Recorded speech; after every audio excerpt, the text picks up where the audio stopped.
Hi, I'm Julia Sanches. I'm a translator from Spanish, Portuguese, and Catalan. And today I will be reading a short essay by Susana Moreira Marques with the author herself, who's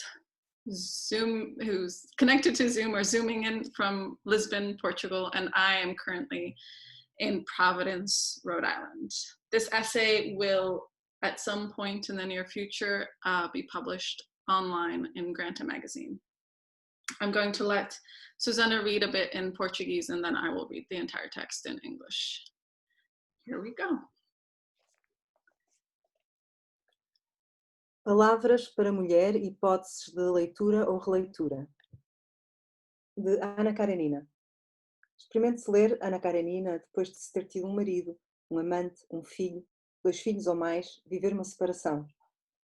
Experimente-se lembrar a paixão mais ardente e depois ter um filho dessa relação. Words for Woman. Theories on Reading and Rereading. From Anna Karenina.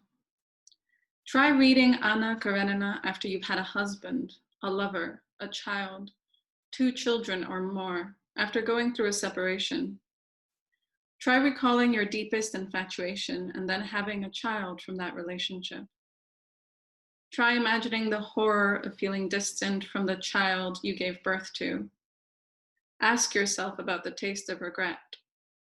Try gazing out at the train tracks and picturing what would happen to a body after the collision. Try to consider the feel of the tracks. Are they cold? And how the body hardens. If a body can indeed harden to the idea of death. Try to carry on writing a story after you have finished reading it as a form of solace. Try to come up with a story for a character that has almost no body and no personality, as with babies and small children in books. And in this alternate reality, in this better world, have the child, a girl, not feel drawn to the peaceful emptiness of death. There is no shame. There is no self-hatred or hatred of her body, which desires and is able to love and then to not love and to feel repulsed. The story picks up in a place where love is equal. So much so that people speak of equality, but not of equality in love. You shall love women and you shall love men, whether your neighbor or not, with the same freedom. De Casanova. Recomeçar do início. Pensar que é uma história real. Tudo exatamente como está escrito, mas no lugar do protagonista uma protagonista. Dar-lhe um nome de mulher. Manter de qualquer maneira o apelido Casanova para maior efeito de desorientação. From Casanova. Start from the beginning. Think of it as a real story. Everything just as it was written, except instead of a male protagonist, a female protagonist. Give her a woman's name. But keep the surname Casanova at all costs for maximum disorientation. Believe in that woman called Casanova. Believe a woman who really existed can be that woman, regardless of whether she is a daughter, a wife, a mother. Believe in the existence of these sorts of words, timeless, constantly evolving, conjuring a collective imaginary for woman. De best-seller do final dos anos 60. Não reler aquele livro dado pelo pai sem perceber se o pai estava consciente de que era livro sobre sexo. Muito sexo. From a 1960s bestseller. Don't reread that book your dad gave you, which he may not have known was about sex. Lots of sex. Hold on to the notion that, yes, books about sex can be passed from father to daughter as recommended reading. Don't reread that book, since it probably isn't suitable for a person over 40 who's read a lot since she was 15. Certain books shouldn't be reread. On rereading, you may discover a completely different story from the one you first read. After all, the book might not be about sex or freedom or pleasure, common subjects in the 60s, but about domination, also common in the 60s. It might just perpetuate widely held beliefs about sexuality and not even give you a hard-on. By not rereading it, that book will always remain the book that put forward the story of a particular moment in the life of a reader, in this case, a girl, a virgin, who knew nothing about sex and nothing about being a woman. De Middlemarch.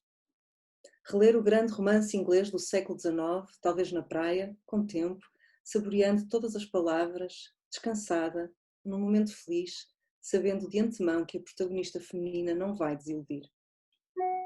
From Middlemarch.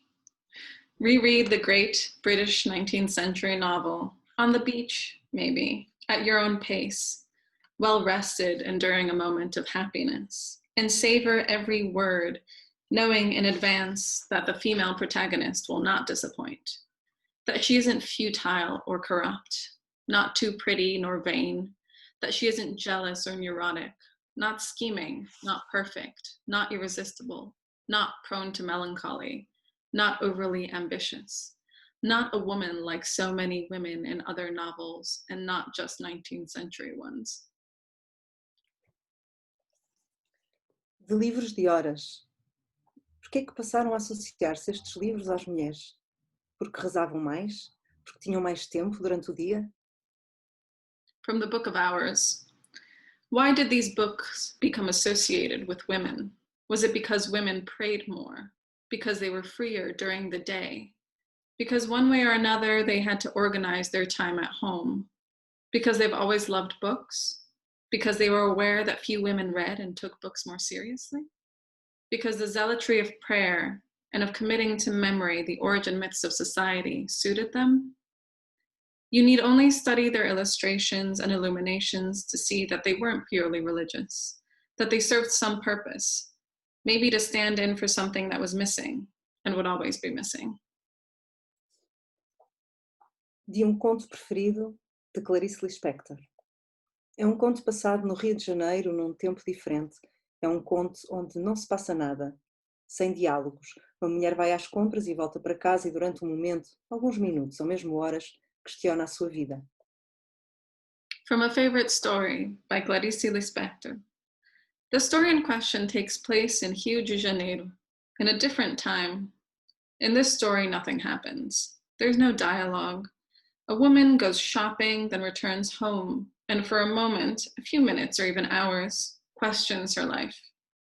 We love certain pieces of fiction because we identify with the characters, but sometimes we love certain pieces of fiction because we sense we will one day identify with the characters.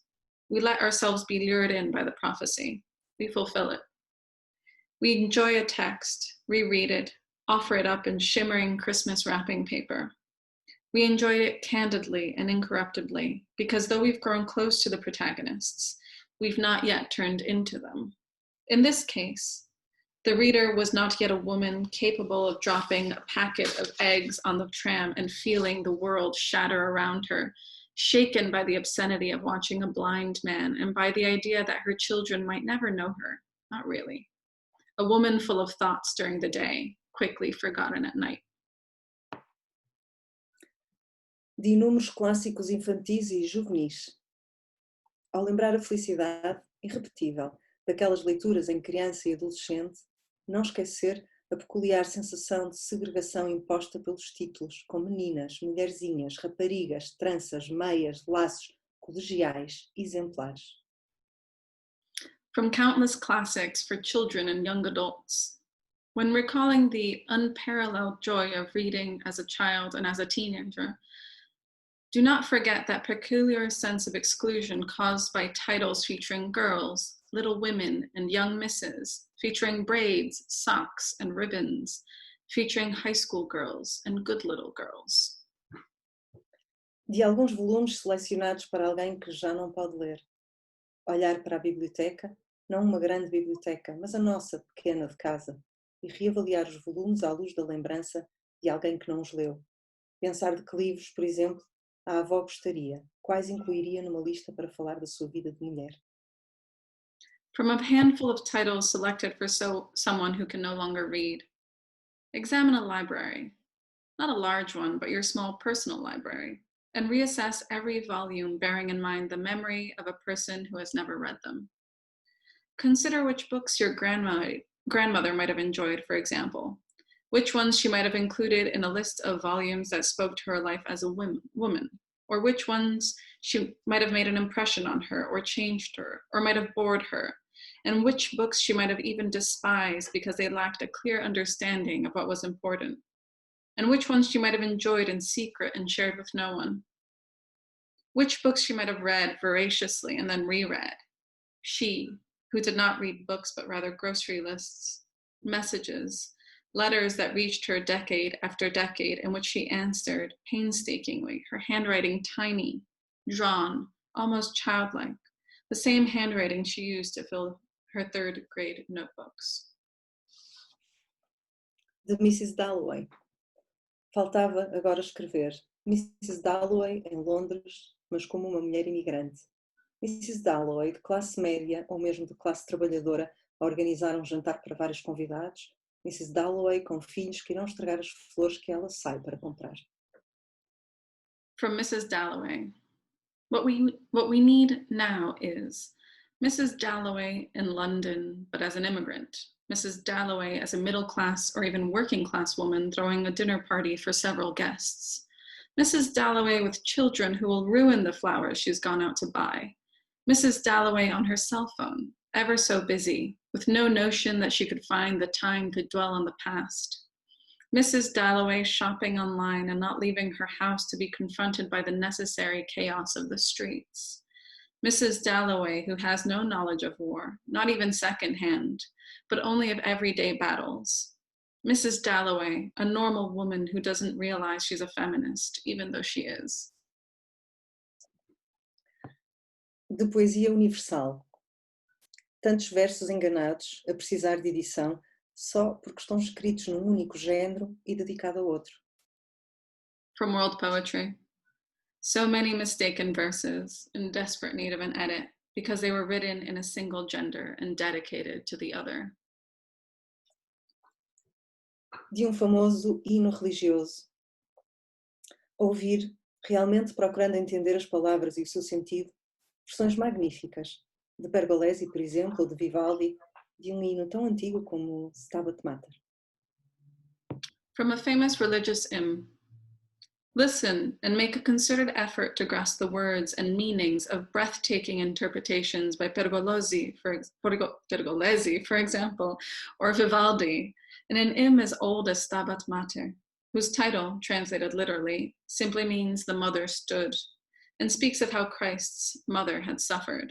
And then consider what history might have looked like if women had spent less time crying over men.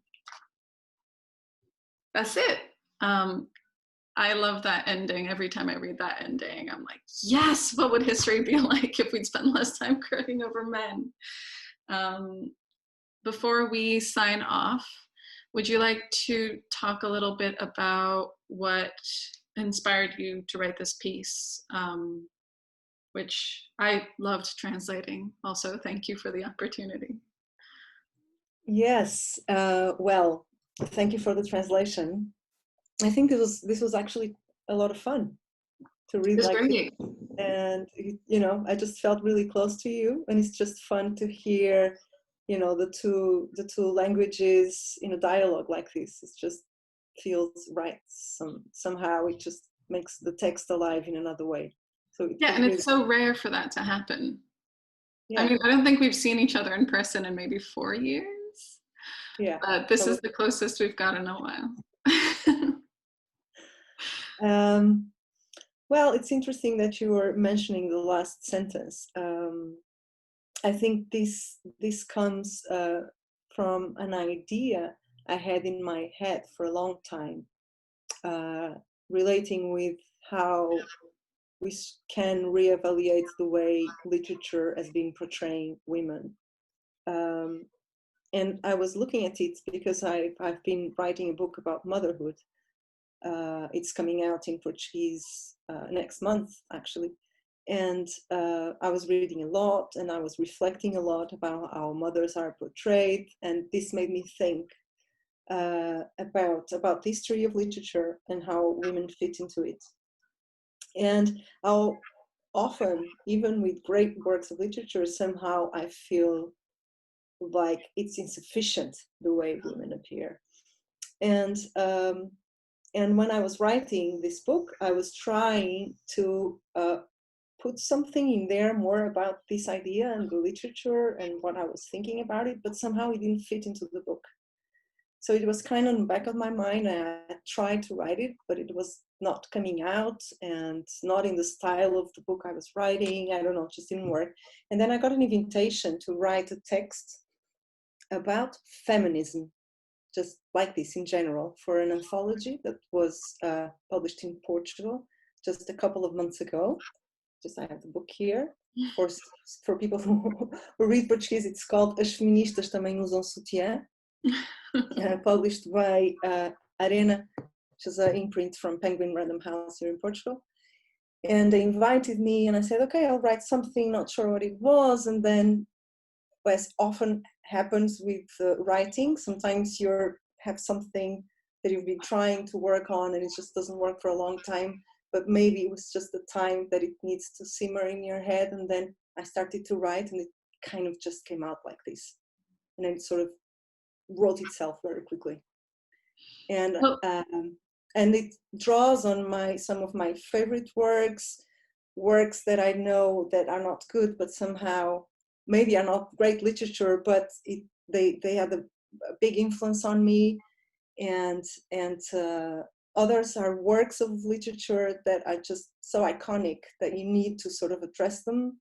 And it just became this pot. It's interesting. I finished with a hymn because I was listening to it a lot while I was writing the motherhood book, because of this idea of the suffering of the mother. And it's beautiful music, inspiring to write. So also this music was in the back of my mind and it kept coming to me. So it sort of, I ended with it. Well, while I was translating, I also put that hymn on and listened to it while translating this piece, because of course I'd listened to it before, but I guess I'd never taken the time to think to myself, well, this is this in by this person, etc. Well, I always say to anyone who asks or doesn't ask that I love being able to translate you again, because it feels very much like a homecoming. Like your book was the first book I ever translated, and I feel like I've gotten much more. Your style feels like it comes more naturally to me than it ever has before.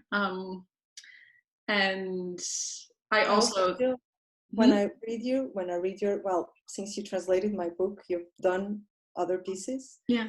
And it's interesting because more and more I feel when you send me your translation, I read it and I feel, all right, this is me speaking English. It feels totally close to me.